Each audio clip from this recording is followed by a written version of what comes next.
whatever you're doing, make sure you can do it very well. The ones that I've seen kind of stay within a focus of maybe one or two specific verticals or models or product sets, they've done very well at it.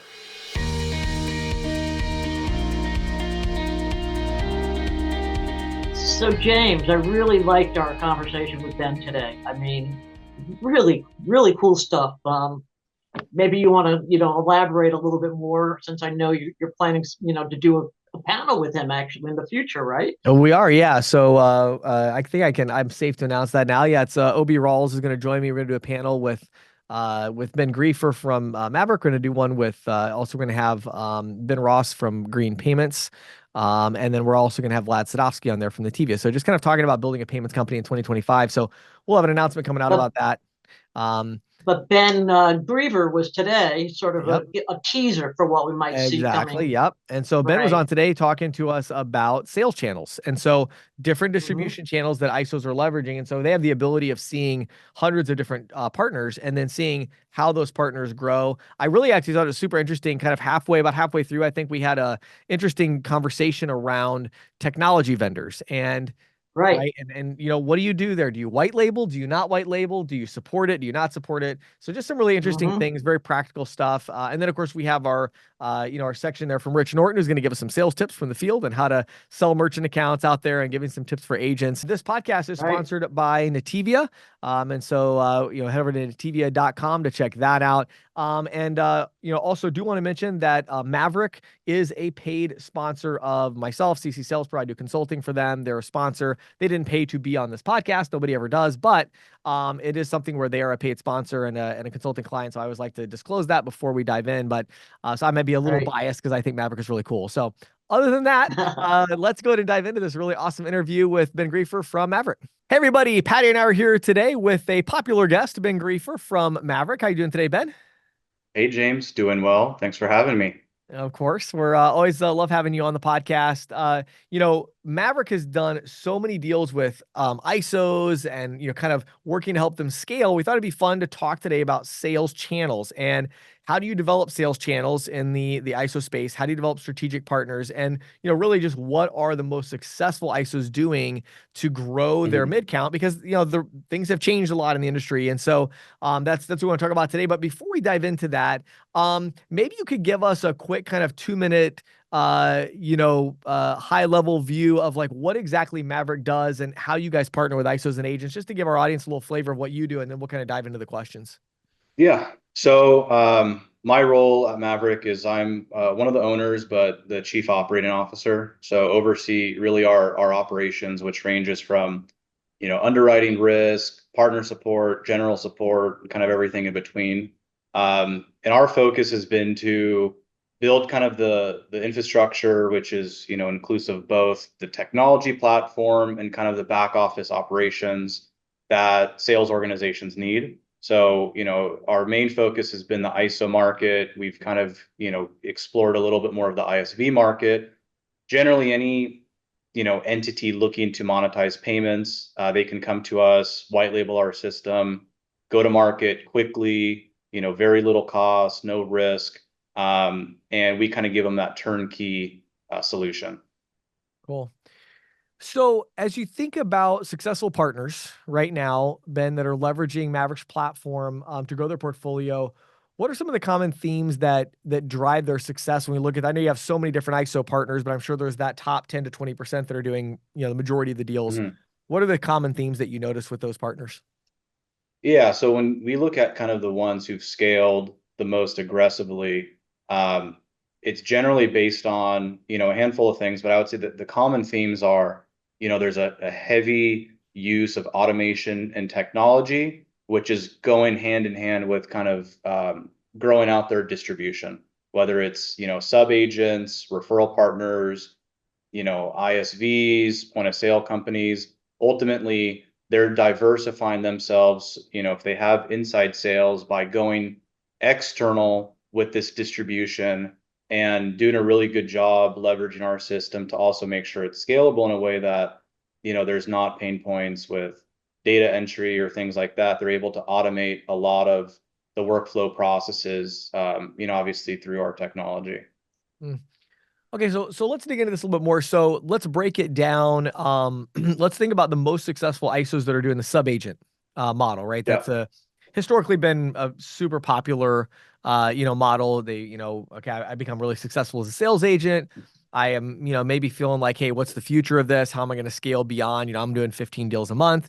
I want to do 50. Well, yeah, I can't do 50. So naturally, I think I'm going to hire seven other people and I'm going to show them how to each generate 7 or 8 a month and, go yeah. that way. So for somebody looking to do that, what are the really successful partners that you have? What are they doing if they have that kind of sub agent channel? How are they monetizing that? Yeah. So they're using generally their, 10, 20 years of experience and taking kind of a step back from selling themselves and saying, let's bring on, salespeople, whether it's inside reps or it's external salespeople that maybe are newer to the industry. Maybe they've been focused really on one specific vertical or product set and growing that out, right? So we've seen, a lot of partners that will grow sub agents that are external, so independent contractors, and maybe they'll get them into a new product line like dual pricing. Maybe they'll get them into new markets like high risk. But ultimately, it kind of all goes back to they're growing their distribution and expanding their sales partners, whether it's again inside or outside. It depends on if they want to look at the lead generation cost and having that kind of overhead associated with internal reps, or bringing on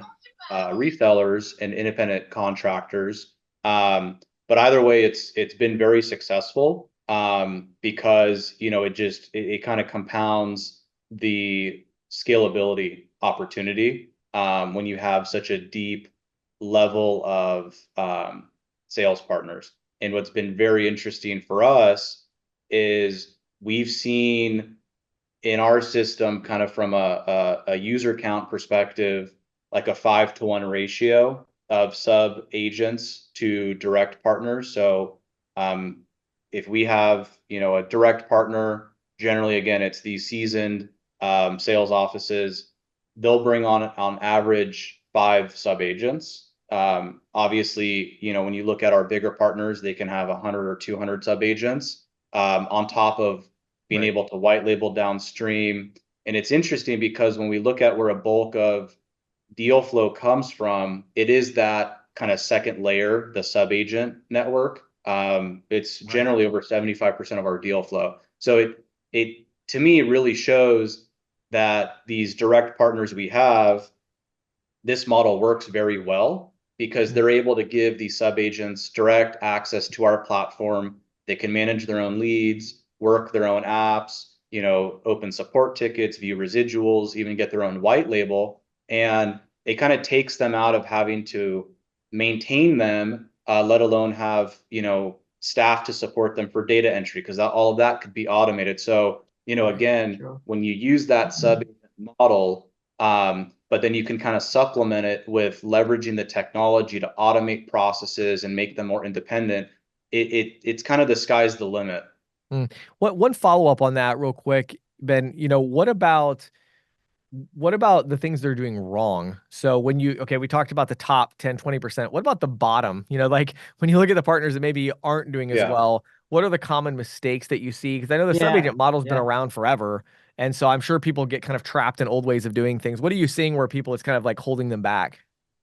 We'll see a lot of the times they're doing data entry. They're not properly using the tools that they have kind of at their fingertips to automate maybe the onboarding process for merchants. And there's a lot of time wasted and resources wasted with, keying in applications, or they're still using third-party systems like DocuSign. So again, to us, the scalability, it's really important to leverage the technology. Mhm. And then on the other hand, sometimes they're just maybe short-sighted on certain products or getting kind of out of their comfort zone. Maybe they've been doing the same, brick and mortar kind of vertical focus for the last few years, and that's what they're comfortable with. And they're not kind of branching into emerging markets or high risk. And that's what, we see our successful partners are diversified, right? They're not really focused on one specific vertical. They're generally looking at both card present brick and mortar merchants and e-commerce card not present. There's generally a mix of your standard kind of traditional merchant types and high risk. So they're really kind of taking advantage of the different markets out there that, ultimately we can support. So are there other types of partnerships that you're seeing out there, Ben? And, if so, how successful are these offices in putting deals together?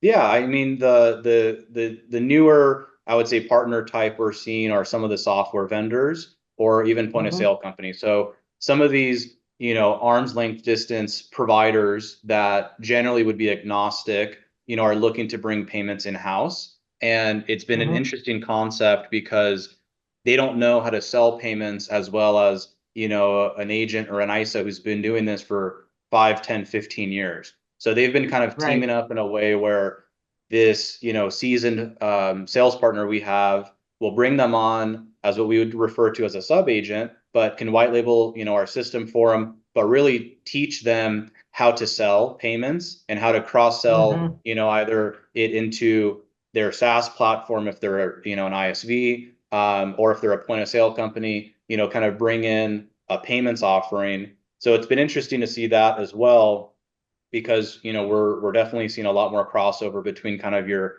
historic ISO market and now ISVs who are looking to get a little bit more aggressive with monetizing payments. Right. Right. So what about the smaller offices? They just have maybe a couple of sub agents and they want to scale faster. Um, what would you suggest that they need to do to get to the next level? Yeah, it's a great question. Generally, the agents we would refer to as like the feet on the street type partners that are out there Mm-hmm. aggressively selling themselves. A lot of them, Right. they'll do is they'll kind of take a step back and bring on partners. And there's obviously a heavy focus and kind of a learning curve, but we've seen several that went from being kind of a one-man show, selling themselves to getting a little bit out of the sales themselves, bringing on 3, Uh-huh. 4, 5 sub agents, teaching them, and then bringing on a few others, or maybe those 3 or 4 or 5 sub agents know people, and it kind of becomes this, this layered sales distribution where you're using your, sales skill and knowledge in the industry, bringing on others as subs. Everyone participates in the revenue, and that's what we've seen, which has really been interesting. Is people that have always sold kind of solo, now they're able to Right. leverage our system, set up these either referral partners or sub agents that are maybe green to the industry, teach them how to sell. And now, someone went from selling themselves, feet on the street, maybe doing 10, 15 deals a month. They have 5 people underneath them, and now they're doing 50 deals a month. And then it can just Right. compound, over and over because Sure. those sub agents might have sub agents. And it's turned into a really interesting kind of concept on our end. Just this distribution is really substantial. Ben, one of Yeah, the I can see questions. how it could potentially be that. Sorry, James. Oh no, Sorry. you're fine. Yeah, Ben, I was thinking about a question today. Actually, I just had a conversation with my CTO, and we were talking about this. You know, one of the things that I think is so interesting right now, especially for the more traditional ISO that has a sub agent channel and things like that, Yeah. and even these other ones that are looking for strategic partnerships, is the relationship with technology vendors and how they're dealing with that. Gateways, you mentioned point of sale companies, right? Yeah. And, to what extent does it make sense for these companies to, white label? Obviously, they're going to white label Maverick, right? And the things that you have, Yeah. which makes total sense. But when they're white labeling, a point of sale company or they're white labeling a gateway or whatever and trying to go to market, but they actually don't control that experience. In many cases, they don't even understand the experience. So the company reaches out to them and says, "Oh, thank you for hooking us up with this white labeled gateway, with your gateway." And really, it's not their gateway. Yeah. And they're like, "Where do we go for the API docs on how to do a semi integration to the Deja Vu terminal?" And they're Yeah. like, So I'm just curious. These partners that are successful, how are they managing these technology vendor kind of relationships? And even with you guys, as far as, it's getting a little bit hard to like tie these things It is. together and connect the dots. Like, what are your thoughts on that? it's a good question, and it's interesting because obviously sales organizations want to go to market under their brand. They don't want Right. merchants to try to circumvent. They don't want to cause friction or Right. confusion by saying, "Hey, now here's another company who's in the mix." So it's a very, difficult balance at times. And, to me, it kind of just it depends on the use case, right? We have some Right. sales partners that are really good, really laser focused in the point of sale world. And they're able to kind of talk the talk, and it makes sense for them to white label because they're able to support it. They're able to back it Exactly. up, right? If they get into maybe the card not present space, maybe it makes sense for them not to do a full white label because they're going to have a difficult time either supporting it or giving an overview or in a demo. Mm. But there are cases we're seeing where, we're working with some other third parties and integrating in certain ways that kind of removes our partner from having to be involved. So there's, gateways, Right. for example, that have, released automated ways to onboard or activate accounts. They're able to systematically pull, say, the VAR sheet from us. Right. So the agent doesn't really need to get involved with setting up or activating the account. So, Right. it look, it depends. I would say it's always an interesting balancing act of kind of setting the expectations with the merchant, being transparent to a degree, but you want to have some involvement with that onboarding process and the experience and being able to build your Mhm. brand. So it kind of just it depends on what the end goal is, how comfortable and how confident and knowledgeable they are Right. within that vertical. But yeah, that's a very common, not problem we see, but yes, it's obviously they want their brand to be, front and Right. center, but how can you back it up kind of on the back end? Right. Because And it's what like we've it. Right. done with certain things too is, we'll have a very kind of agnostic knowledge center Right. and, Right. API documentation. So we try to support it as best we can. And from like that branding support side, we've really tried to position ourselves behind the scenes. So Right. even if a Right. merchant does come across us, or we have to get on a conference call, we're viewed as more of this back end technology platform that sits behind the partner. So Right. it's definitely a good question. Yeah. It's a tough one. I think there's this like connecting, and you kind of alluded to this. It's the idea of, yeah, you want your brand to be front and center, but not if you don't know how to provide an Yeah, experience. Right. Right. And so, you got to be really careful with that, because you can end up creating this unnecessary friction where it's like the next thing you know, you're reaching out to the tech support from this company that you white labeled, and you're saying, can you please talk to this point of sale company, but pretend you're with us? yeah, And it's like, that's really yeah, not going to work well. And I think you got to yeah, identify, like, what does the person that's working with you, your partner, whatever that would be, like, are they really getting value? Do they really yeah, think that you're a gateway company? You know? yeah, And maybe they do. Like, maybe you're that good. You have a developer on staff, you're willing to support the yeah, API. But if they don't, just say who it is and then let them work with the tech yeah. support at the I gateway. You know what I mean? I agree. Right. Having that certain level of transparency and just setting the expectations is important. A lot of the times the merchants don't really care at that point, right? If you've Right. sold the account, you've onboarded them, that's been done kind of through your brand, you've controlled that experience. Right. At that point, merchants don't really care. Right. And it's Right. funny, and we try to be, really agnostic and accommodating. I mean, I've been on calls and I've been introduced to the merchant as, the underwriter or the developer, and Right. we just go with the flow Right. because everyone has the same goal at the end of the day to get the merchants processing. But yeah, it's definitely a very interesting Hmm. dynamic. Hmm. All right, so a couple other quick questions here at the end. I just wanted to wrap this up here. We look at these different sales channels, right? So we have strategic partnerships, we have technology integrations, we have sub agents, we have referral partners. The most successful offices that you have been, are they diversifying? Do they have multiple channels, or is it more like, wow, they've gotten really good at this one channel? It's a good question.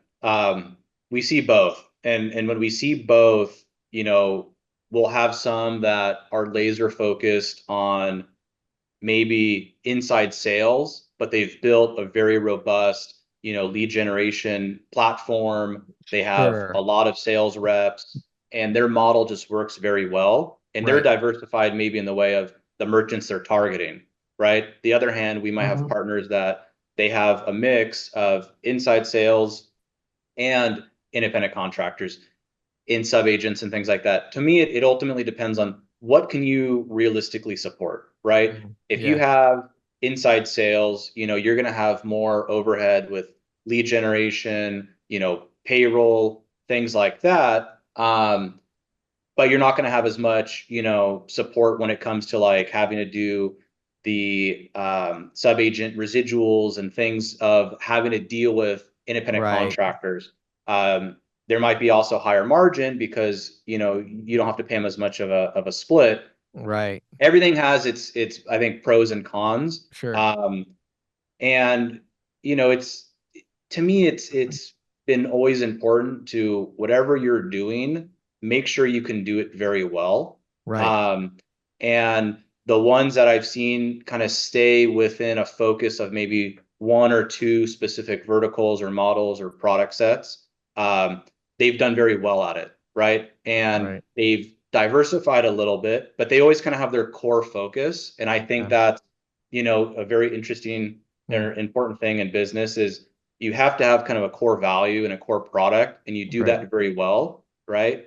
And Yep. you can diversify and get into other markets, but you want to be sure you have kind of this concentration, if you will, of a product, service, line of revenue Right. that is very good, very well supported, Yeah. and then dabble in kind of other things as you scale or want to diversify. Yeah. Right. Yeah. Yeah. And I think it's a unified strategy, right? You mentioned it's like there are people where their strategy is about they're really good at sub agents. Now they may be going after every vertical under the sun, Yeah, and that's okay, but they've just gotten really good at that sub agent model. There's others where their strategy is more about those two verticals that they go after. And so yeah, they've gotten really good at those technology partners, and they may have inside sales, they may have outside sales, they may have yeah, strategic partnerships, but it's not about that. It's about those two verticals. So it's kind of like, can you take your strategy that you have and look at all the pieces of what you're doing? Can you put that into a sentence and say, we do X? yeah, This is what our whole strategy to the outsider, it might look a little fragmented, a little crazy, but it actually all comes back to this. This is what we do. And yeah, I think a lot of times we see people maybe expanding just for expansion's sake. They see an opportunity, they run after it like a squirrel seeing a nut or something and running off, scampering. It's like, well, hold on a minute. How does this fit in your Hmm. overall? Do you have a core competency in this Right. area, right?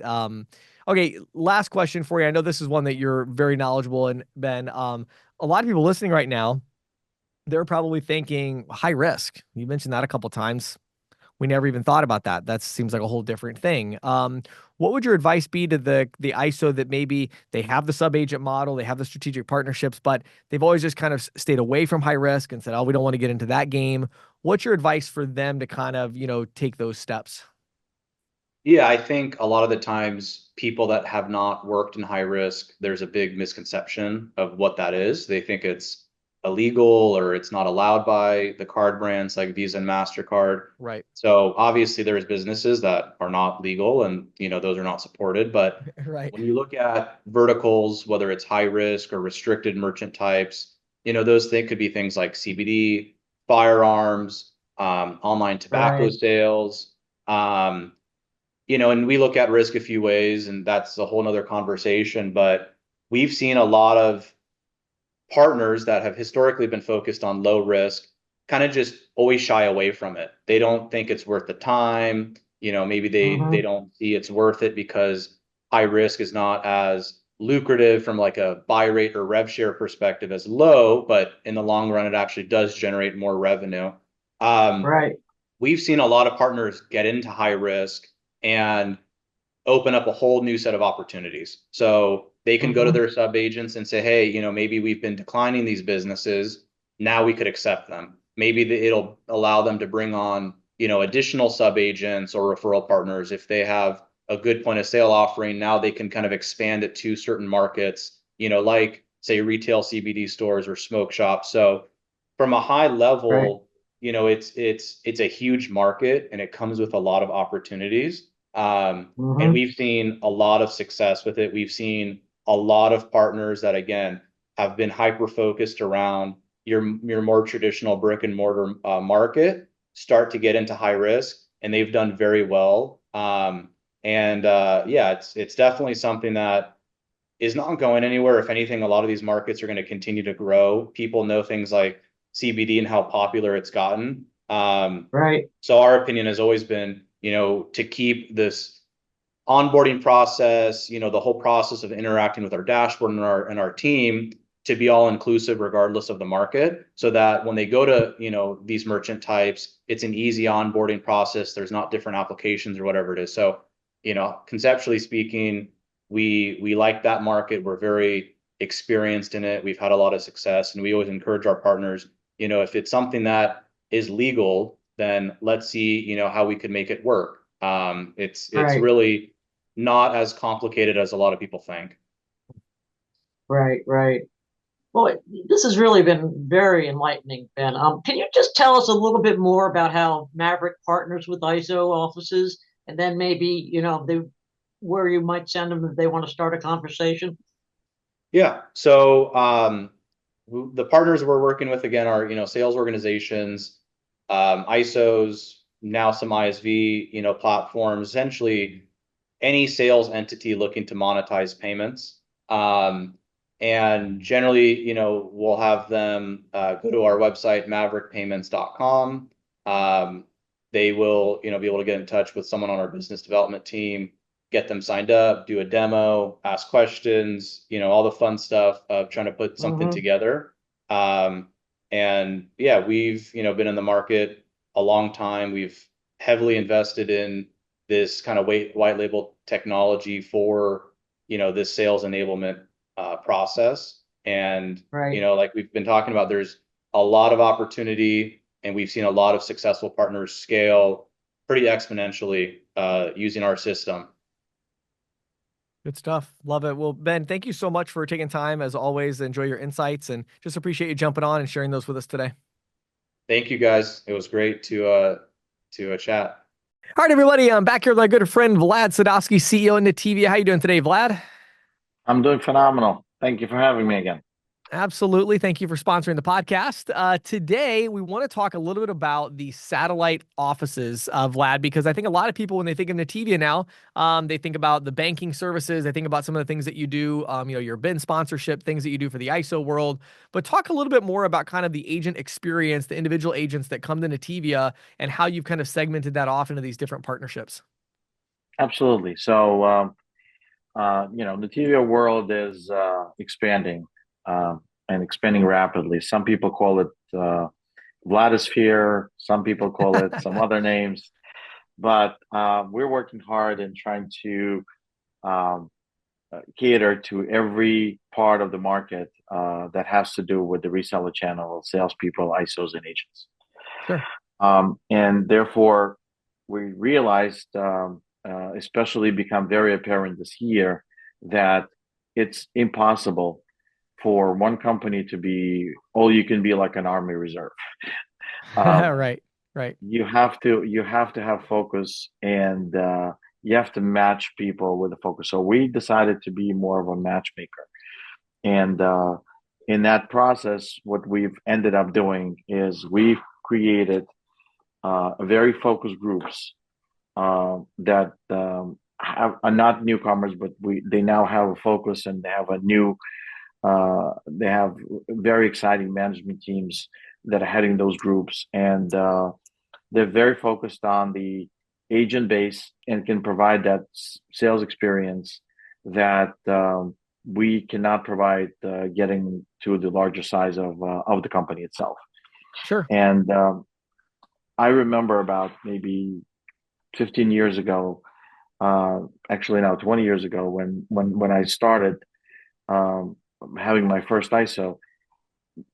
Basically, I came to a processor that was just about lower the size that we are today, Yeah. and the CEO of that processor said, "Look, Vlad, I will never service better your 1,000 merchants than you will. But Right. the minute you get to my size, you will have the same problem I have. So Right. I will do my best to service you, and it's going to be up to you to service your merchants. And my job is to give you the tools so that you could service Yeah. create this hybrid environment where every merchant counts, every salesman counts, Right. and those people by name. Because the essence of that conversation back then was the fact that I came in complaining about, oh, the customer service sucks, and the Right. and underwriting sucks, and everything else sucks, but the deal is good. Um, Right. Today, I definitely find myself in the position, and I don't want to be a scenario where we would be not attentive enough to the sales agents, Right. and forget about where we come from, and forget about where our merchants are, who are the merchants being signed by. Right.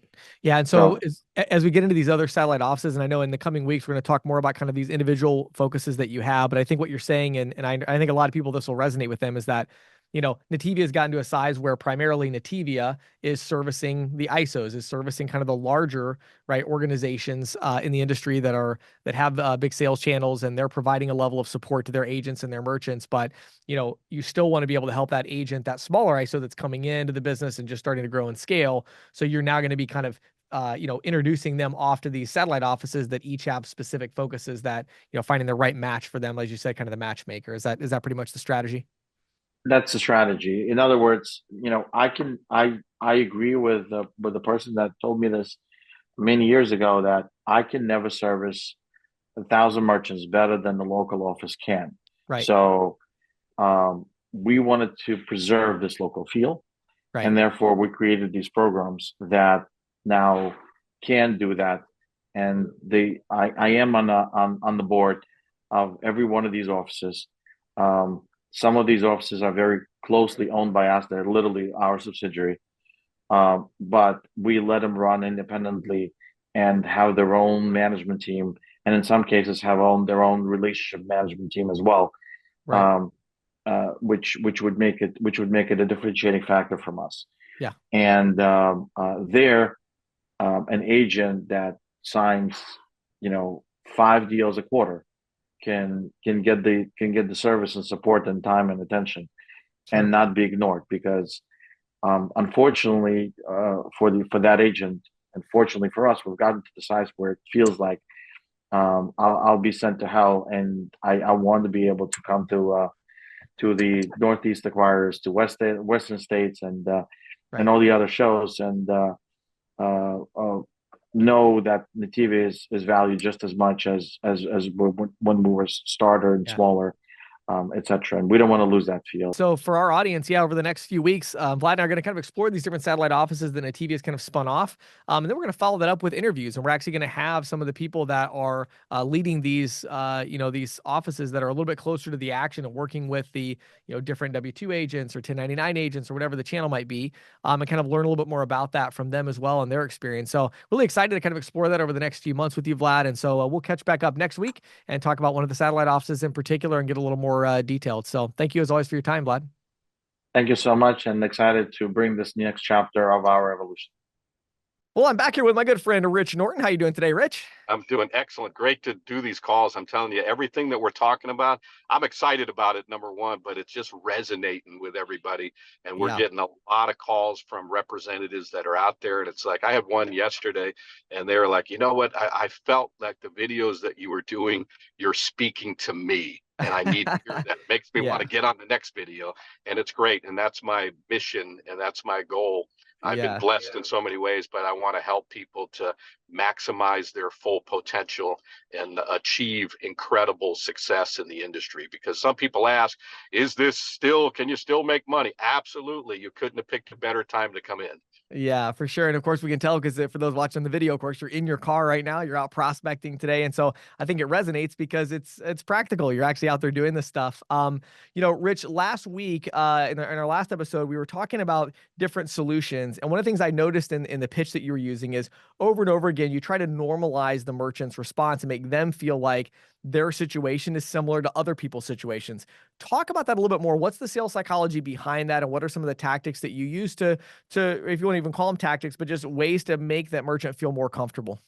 Absolutely. Yeah. And going back to that call, it's, you're really building a rapport with a merchant, because the reality is we're selling ourselves. The people are buying us. And what's amazing, and I've said this so many times, you can walk into a business and meet them for the very first time. And you talk about trust, they're giving you their whole life information in the end. And they're Right. telling you, I trust you with my whole life and my whole business right here. Right. And so really a lot of it is just getting that rapport going, and going back to that is just asking questions and then listening. The best salespeople are the best listeners. And then when you find out what is their pain points, then in your mind, this is where you have to think on your feet and say, okay, what's the best solution for this merchant right here? Now, a merchant might say, like you ask a question, are you absorbing all the fees? Are you passing any of them back right now? And I had a merchant the other day that said, yeah, I'd like to do that. I see people doing it, but I don't know all the laws with that. Well, there Right. you go. Now you're going to Right. go into education mode and explain. See, I'm glad you brought that up, because a lot of people have been asking me about that. And some businesses are charging customers, but what ends up happening, they're not doing it in a compliant way.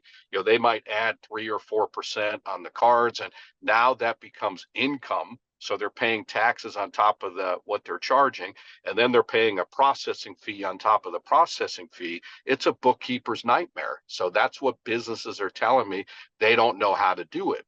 So what we've done as a direct payment processing acquirer, we have developed a program. Now I'm thinking surcharge is going to be the best program for the merchant. Mm. And I'll explain to them, we have put together a program that is 100% compliant. And every merchant that's on this program, they're in love with it. They absolutely love it. And it legitimately allows them to cut out about 2/3 of their fees. Now, at this Right. point, if I'm in a cold call, I don't have anything with me. So I'm going to transition into the presentation. I'll tell you what, let me run out to my car. I'm going to grab my book, and I'll show you exactly how the program works and how a business can qualify to get on this program today.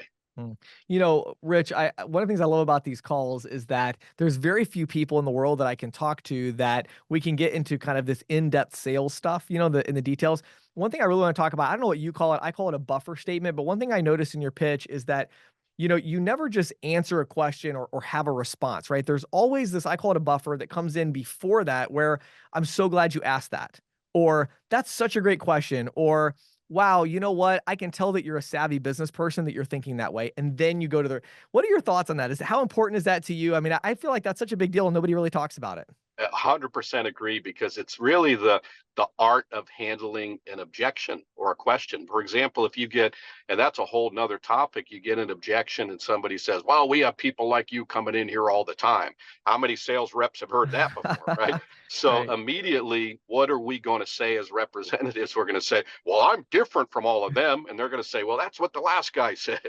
So and then what I do, and like, let's just take that objection, for example. I'll say, man, I Right. am so glad you brought that up. Thank you for bringing that up, because I've been doing this a long time. And I'll tell you what, these representatives have come out of the woodwork. Half of them don't know what they're talking about. The other half are lying. They're calling you from God knows where. What merchants love about us is they love the fact that they're meeting us face to face.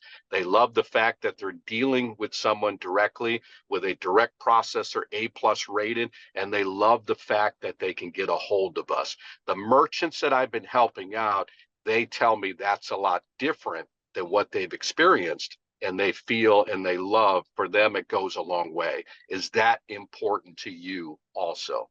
So you notice what I do when you're getting a question or an objection, you thank them, you welcome them, you pat them on the back, you recognize it. Never ever get defensive, Right. because you don't want to battle or fight with the merchant. Whatever they say, and then get give it story, give a testimony, and then always come back with another question, because the person that's asking the questions is the one that's in control.